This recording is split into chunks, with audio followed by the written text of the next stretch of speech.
right now? Behind us? Well, this whole stage, this atmosphere, set the mood. Sure, everything is going on. So the show's in basically 48 hours. So we're getting everything together. We're finalizing the grid of all the presenters and winners and performers. The stage, as you can see, is getting all set. All the lighting looks and the talent cards, figuring out where everyone's going to sit in the audience. So yeah, it's all coming together for the show on Wednesday. And I know Kaley is going to be joining us here shortly. She's back hosting again. What makes her such a perfect host for this unique and really fun award show? Well, we always tease her about being quirky and accessible, which she absolutely is. We were so thrilled to get her to host the show last year, and our first goal for this year's show, the 39th Annual People's Choice Awards, was let's get Kaley back, and we were absolutely couldn't be more excited when she agreed. She's so funny. She has unbelievable comedic timing. She's clearly the star of the #1 hit comedy on network television, and she's just so great. She's so fun. She can ad lib, and she just has so much fun with it, and I think people really identify with her, and she's adorable and wonderful. So we know that she's coming back. What are some new things that are going to be happening with the show this year? I know there's some new categories that have been announced. Yeah, so normally we have 2 categories that we keep open through the night of the show: new TV comedy and new TV drama favorites. And this year we added new categories to celebrate the fan bases for the big entertainment, popular culture stuff out there. So we have favorite TV fan following, favorite movie fan following, and favorite music fan following. So we have the Beliebers, Justin Bieber fans against the Selenators, the Selena Gomez fans, the Vampire Diaries fans against Supernatural fans, kind of thing. Harry Potter fans versus Twilight fans. So that's really fun, and those categories will be open through show night.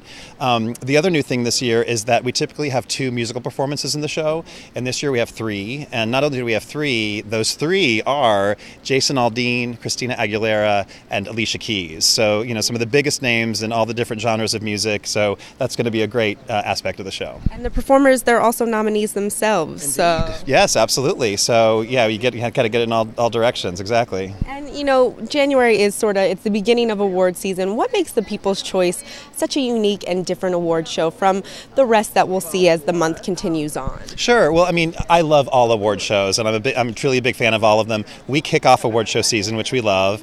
Literally the next morning, we're Wednesday night, Thursday morning, all the Oscar nominees will be announced. Thursday night's the Critics' Choice Awards. Sunday is the Golden Globes. So the season is definitely upon us.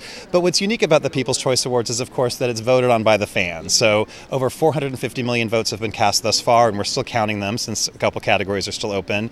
And the fact that it celebrates music, movies, and television. A lot of the award shows are mostly focused on movies this time of year, which is fine. But I just love that mix, that it's celebrating the popular, what the fans really love, and that it's across all the big forms of pop culture. And then, we're here at this beautiful, beautiful venue. It's such a big production. Is there ever anything that, last minute things that go wrong that you guys are scrambling to come together, or any just fun stories that sort of go behind into making this show come to life for the viewers? That's a great question. Of course, there's all sorts of crazy things that happen and will continue to happen over the next couple of days as we prepare. I'm trying to think of a good story, but literally, we have a grid where we lay out the whole show, and that's been moving around constantly, and still, just moments ago, we're still playing with that. Right. There's situations where we know talent is flying in from somewhere else, and when's their plane going to land, and are they going to get here on time? So let's move that, if they're presenting, let's move that later in the show. So it's this total puzzle that is almost impossible to make fit together perfectly. So you just do your best and cross your fingers and hope it all works out. But I feel like we're stacking the deck for a pretty good show. And then just based on the place cards alone, you have such a great celebrity turnout. How do you get the celebs to want to come out and be here and, help honor the fans back and accept the award directly from the people? Yeah, I think it's really simple. Again, it doesn't really take a lot of effort when people want to thank their fans, and I think they are really sort of grateful for why they have careers. It's because the fans are going to their movies and watching their TV shows and buying their concert tickets and downloading their music. So, when it's about a celebration of the people who are then, in turn celebrating their favorite stars, it's kind of a no-brainer. So it's not tough for us to get the big names to come out because they want to thank their fans. Now, do you ever get seating requests from the people? Do they want to sit next to other stars? Do they want to be separated? Do you get those kind of weird results? Absolutely. It's funny, I would think it'd be more like, oh, can I sit next to so-and-so?